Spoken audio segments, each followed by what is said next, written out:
Welcome to Policy and Profit, the podcast for ambitious insurance agents and agency owners who want to build predictable, profitable businesses without chasing bad leads or begging for referrals. And let me just be brutally honest for a second. Most agency owners aren't building a team, they are babysitting one. They spend their days chasing flaky prospects, repeating the same pitch like a parrot 5 times a week, only to have no-shows, ghosters, and broke time vampires draining them of their time and energy. And worst of all, their personal production suffers and they start resenting the team that they tried so hard to build. And if that's you, you're not lazy, my dear friend. You're just trying to scale using effort instead of systems. And that's why I built the Autopilot Recruiter. It's a done for you system that helps you attract qualified agents, pre-sell them with your story, and get them onboarded without doing another live Zoom, sales pitch, or three-way call ever again. It's the same system top recruiters are using to grow massive downlines in the hundreds without sacrificing their commissions, their time, or their sanity. So if you're ready to build a team that actually grows itself, go to writemorepolicies.com/playbook and download the free playbook today. Today's guest is Peter Wood. He is a husband, a father of three amazing boys, the owner of multiple insurance agencies, NAIFA AZ board member, MDRT qualifier, $1 million roundtable for those of you who don't know, and coach with Rev Agency Syndicate, where he, along with his brother from another mother, my good friend Carson Porter, are on a mission to develop one of the biggest communities of ethical, honest, and productive agents in the world. So, Peter Wood, welcome to the show. Tell me something you believe is the key to succeeding in insurance sales that most agents completely overlook. Man, thanks for having me, Mason. My pleasure, Um, buddy. I think the biggest thing is it's the lack of mentorship in our industry and the value that having a good mentor, a good servant leader really brings to the table. I know there's a lot of talk out there about agents are conflicted about some of the bigger MLM type agencies. I think one of the things that they actually are doing well for our industry is they're recruiting a ton of new people, right? We need more people coming into our industry. Where sometimes that falls short, though, is that they get pulled into these organizations and just kind of dropped on their face, right? I was really fortunate that the guy that brought me into the business was a past national NAIFA president, right? So Cliff, the guy that recruited me into the business, the only reason that I am still in the business today or that I started my agency was I really felt like that guy had my best interests in mind the very first time we talked and every time after, and he didn't take that job of recruiting and mentorship lightly at all. He put me through 9 interviews before he offered me a contract. I had to bring my wife along to one of those interviews. Because if you're married to a crazy person, you're never going to get 100% of the person that you're hiring, right? Correct? So, but he also thought that it was really important that Cassandra understand what it was that we, not just me, that we were signing up for.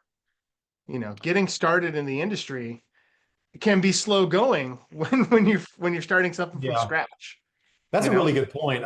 Me as a recruiter, I learned very quick. We naturally want to be seen as fair and helpful humans, right? Because what does that say about us? Pretty flattering, right? However, the bottom line in business is this is a business, and if you get a messy home life, you're going to have a messy agent, and it's not worth touching even with someone else's 10-foot poles. Or what's the Grinch say? I wouldn't touch you with a 21.5-foot pole. 39 and a half foot pole. Yeah. So. I know it sounds very facetious, holier than thou, whatever, don't give a shit. Stay away from these people. I know you want to give them chances, but they're just going to bring you down because they're drowning and they will naturally pull you down and drown you as well. So, Well, and that's to that point, like you say that through the lens of a recruiter, right? But I think the same is true through the lens of a producer when it comes to most people get really upset about missed opportunities because they don't have enough opportunities, right? So if you not doing only enough have work. one person, you only have one person you're trying to recruit and it doesn't work out, it's the end of the world. If you only have one prospect that you're talking to and it doesn't work out or they no show, it's the end of the world because you don't have a pipeline full of other opportunities. The more opportunities that you have, whether it's whatever your role is, whether it's recruitment, production, service, right? The more opportunities you have in your pipeline, the less one deal is going to make or break your world. Yeah, you need a table with 1,000 legs, essentially. A lot of you have tables with 3 legs, and if you put a bowl of rice that's too heavy on one side or someone kicks it, it Tips. falls over and you get pissed. But if you have 1,000 legs on your table and your kids take a handsaw and cut off 100 of them, You've 500 met of my them, kids, I see. still standing. It's still standing because you Yeah. have 500 more legs. So uh, that's really fantastic, and it ties into what you are very passionate about. This whole idea of like the value of a mentor and the detriment to our industry of not having enough true servant leaders. So talk to us about that, Peter. Yeah. So again, I was super fortunate. The guy brought me in. I learned from example. That's how Cliff is, was, he's still alive, is. Just he retired after 50 years in the business. Yeah, fair And enough. and he hired in some of the most honest, ethical agents that I know, people that train me, people that I still work with. Um, but that's a big thing that's lacking in our industry. And there are these people that come into the business, like we talked about before. They come in under promises of sunshine and rainbows and lollipops And and Ferraris and Lamborghinis, and you'll get rich overnight. right, correct. And the problem is that those things are possible. Absolutely. But there's a lot of Sure. work. There's a lot of work in between where you're at and where you're trying to get to. It's not a get rich quick kind of thing. And so I think that having somebody in your corner that isn't, I mean, look, could they make an overwrite off of you? Sure. Is there anything inherently wrong with making an overwrite on an agent? No, not if you're giving them the support and tools and resources and mentorship that they need to do the job well for their people, right? Where I have a problem with it is when there's no love and support, there's no guidance, there's no direction, there's no mentorship. It's just about if I bring in 10 people and bring in 10 people under them and 10 people under them and 10 people under them, I'm going to build this web of renewals, right? This web of overrides. And I just don't think that's what's in your producer's best interest, their client's best interests. They need some mentorship, some guidance, some direction. They need a nah man too. They need when they go, hey, I think I'm going to sell this policy like this because I'm going to make the most money. They need someone to go, nah, man, that's that's a terrible idea. Yeah, Here they are need here you are to some be a other therapist. things.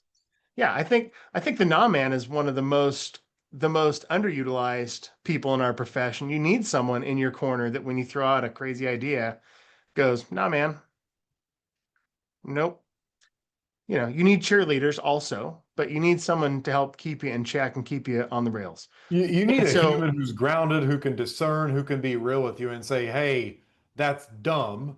Don't do that without you being offended.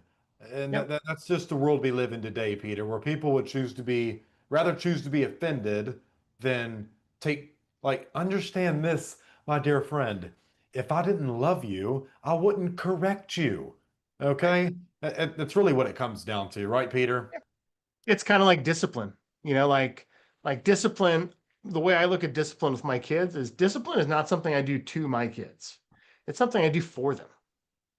You know, it's something like if I don't hold them accountable for what they're doing, they'll never learn. They'll keep making the same mistake again and again and again and again. So if I'm not helping teach them self-discipline, if I'm not helping impose discipline on, hey, these are the rules that mom and I laid out. This is what you got to do, right? To help them be good, productive human beings. If I'm not doing that for them, then that's not real love. And the same is true with mentorship with agents. Like if Yep. you if you don't care enough about them to say, hey, you know what? And there's a kind way to deliver your message, right? But if you don't care I've been enough, taking some education on that. but if you don't care enough to go, yeah, I probably wouldn't do that way. Here are some other things to consider. I mean, like Carson and I talk literally multiple times a day, and multiple times a day we talk about stuff and keep each other in check. And it's like, yeah, and I don't make any overrides on him. He doesn't make any overrides on me. You know, it's just you need a sounding board. And so all of that to be said, that when you came into the industry, the most common thing I see on all the different Facebook groups on for new agents is, hey, what do I need to be successful? Right? And the answer is not better leads or more appointments or more products or higher comp. It's you need a mentor. You need someone that's going to show you the ropes. You need someone that's going to help you navigate through your journey, but the industry too. You know, because a lot of this stuff, you don't know what you don't know until you know. Yeah, and like I'll say this, what Peter's talking about with discipline, it's essentially I see you agents every day. Yeah, you right now about to go buy some shared leads. And it's essentially, I see you putting your hand back on the fucking stove where you burned it the first time. And you're wondering, like, hey, this is hot, Mason. Why does it keep getting hot? And I'm like, well, you keep sticking your hand on the stove, and when I try to slap it, you put it right back on there. And you keep wondering why you get burned until the point you have no nerve endings and your fingers left because you've burned your hand on the stove so many times. And I told you, it's like sticking your fork in a light socket and expecting not to get electrocuted. You would never let your child do that. So it's just this stuff is so common sense to me. It's not a smart decision, guys. And for those of you who can't, because I'm good friends with Carson, we both have our programs and stuff like that. For those of you out there, I'm just going to be very real because you don't have a lot of discernment, unfortunately, in today's world. Let's say you one of those people who are bootstrapping in your way and you really can't afford even $100 a month subscription. You're money comes down, earning money is essentially a skill, and there's only a couple skills you need in the insurance world, and it's salesmanship and marketing. And that's it. If you have those two things right there, you don't have to have a mentor or anything. You just find a way to get people to express interest in what you do, and you must be able to communicate a sales message on how your product solves the problem that you That they already marketed have. Yep. about. Those are the only two things you need. So if you can't afford mentorship right now, because mentorship for a lot of you is just accountability. I get so fed up of telling grown adults to do what they already know that they need to do. So for those of you out there who can't really afford anything, uh, even a book, salesmanship, marketing, go to YouTube, find it out. There's plenty of videos on his channel. If you're not subscribed, you're literally a dumbass. I'm the only person not trying to sell you leads outside of Carson Porter. Me and Carson Porter are probably the only people who are actually going to give a fuck about you in this industry. And Peter, you're working with Carson now, if I'm correct, right? So you're actively coaching inside that community and stuff as well now? Yep. Yep. Yeah. Carson and I do 95% of the trainings. Yeah, so that's it. Go make enough money to where you can work with one of the three of us and go learn something because it's there's too many people who want to sell you a one size fits all. And I don't know about you, Peter, but I'd like to believe everyone has their differences and what works for Peter probably ain't gonna work for me, and what worked for me ain't gonna work for Peter. But I'll tell you something that's universal is salesmanship and marketing. I've never seen it not work for any business that put it in there effectively and efficiently. So uh, go more into like for the agents and agency owners listening who are liking what you're saying, tell us who's a good fit to work with you, Peter, and where they can get in touch. Sure. Sure. Sure. Um, so if you just need help, right? If you are literally within Rev, we've taken brand new agents and helped them double, triple, 10x their production. We've taken agents that have qualified for MDRT before and helped them reach top of table. So really, kind of like Mason said, our program, um, it's not a one size fits all. The thing that really makes our training program different is it's a community. You know, it really is a true community. So if you don't have a mentor, you can basically sign up for a whole community worth of mentors. And the cool thing is, nobody in there is making any kind of overrides on you. Nobody in there is trying to sell you anything. It's just a bunch of other agents that are in the same exact position that you're in. We've got multi-line agents, captive agents, independent agents, health agents, Medicare agents, life only, literally one of each, three of some. And everybody in there just wants to see you do better. What's your You know, favorite part that's, about being in the group yourself, Peter? man, it's the relationships, How like, do you feel so, inside of there? so I feel safe. I feel supported. Um, I, so crazy, like 6 degrees to Kevin Bacon. So, uh, I had not met Carson until I signed up for Rev. I signed up for Rev because I was literally getting ready to fail out of the industry. I had like 8 years under my belt, and my mentor retired, and I fell into some pitfalls. Like, when you have people work for you, that works when you work too. Kind of like you were talking about with personal production tanking when you bring in downline. Yep. Um, and so Rev for me was kind of my last ditch effort. Like, okay, I don't know what I'm gonna do. I'm gonna do something different this year, and it just happened to find me, right?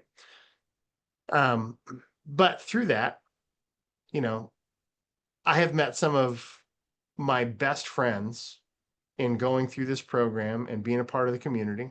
I took my family, went up to Idaho Falls and stayed with Carson and his family for a week, and went to their equivalent of Arizona. It's like this wildlife preserve thing that was cool.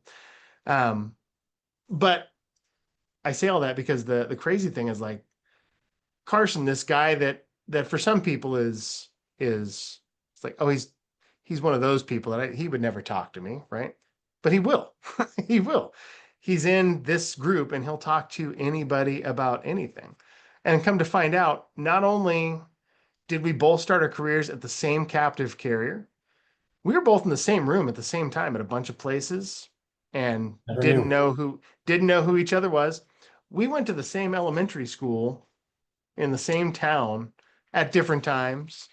I grew up with one of his cousins, like, just total this strangers in the night. Like, we just kept missing, you know? Yeah. And joining Rev for me was that thing that it got both of us in the same room at the same time.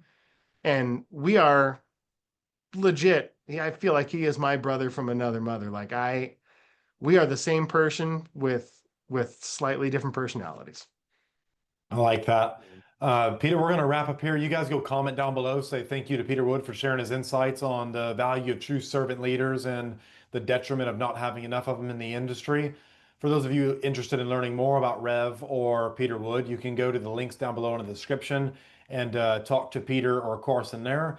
And if you'd like to be a guest on Policy and Profit, we're always looking for successful agents and agency owners doing at least 10K a month in commissions and have unique strategies to share. You can apply at the link down below in the description or the pinned comments. And one more time, if you want to stop getting people on your team that just drain your time like time vampires, they never sell anything, and you want to recruit the right people the first time on autopilot and fill your agency with rock stars, go to writemorepolicies.com/playbook. Until next time, keep building that commission machine, my friend. Peter, Cool. you Thanks, crushed it, Mason. buddy. Great job, man. Yeah, my pleasure, man.